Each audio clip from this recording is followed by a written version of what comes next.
Le procès des viols de Mazan met en lumière la notion de soumission chimique, une méthode qui consiste à administrer des substances psychoactives à l'insu d'une personne ou sous la menace à des fins criminelles. On a demandé au docteur Leila Chawachi, rapporteuse de l'enquête sur la soumission chimique, de nous expliquer comment agir en cas de suspicion d'une soumission chimique. Sur le territoire national, le circuit qui est organisé, c'est celui du dépôt de plainte.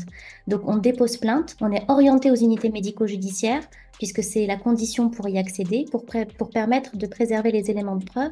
Donc il va y avoir un constat des éventuelles lésions, il va y avoir justement des prélèvements à visée conservatoire de sang et d'urine pour figer les matrices, on les pose sur les matrices pour éviter que les substances s'éliminent, puisqu'elles s'éliminent extrêmement rapidement. On va bien sûr pouvoir recueillir de l'ADN étranger, par exemple selon le récit, ou la trace de spermatozoïdes. Pour que les analyses soient le plus précises possible, il est important que les victimes entament ces démarches le plus rapidement possible. Quand vous parlez du GHB, en général, c'est 6 à 9 heures dans le sang, 10 à 12 heures dans l'urine pour sa détection. Il y a tout un florilège d'agents de soumission chimique qui peuvent être utilisés, des médicaments sédatifs, des drogues qui peuvent être aussi bien stimulantes que dissociatives.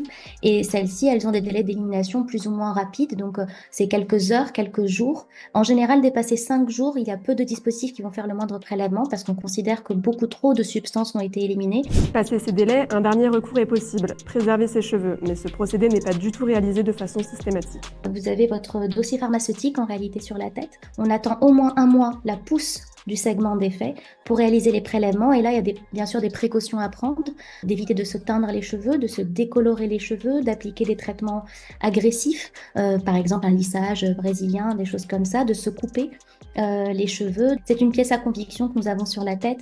Au procès des viols de Mazan, certains clichés présentent Gisèle Pellico éveillée et certains avocats de la défense remettent en cause son état sur ses photos. Or, le problème avec la soumission chimique est qu'elle se traduit par des dizaines de manières différentes chez les victimes. On a tendance à penser qu'on est victime que si on dort, par exemple.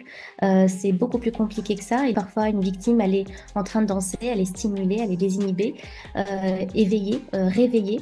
Et pour autant, ça ne présume pas du fait qu'on n'a pas drogué à son insu, parce qu'une vidéo de surveillance ne vous dit pas ce que vous avez dans vos veines. Selon les derniers chiffres, l'enquête rapporte 1229 cas d'agression représentant une suspicion de soumission chimique. C'est presque le double par rapport aux chiffres de 2021.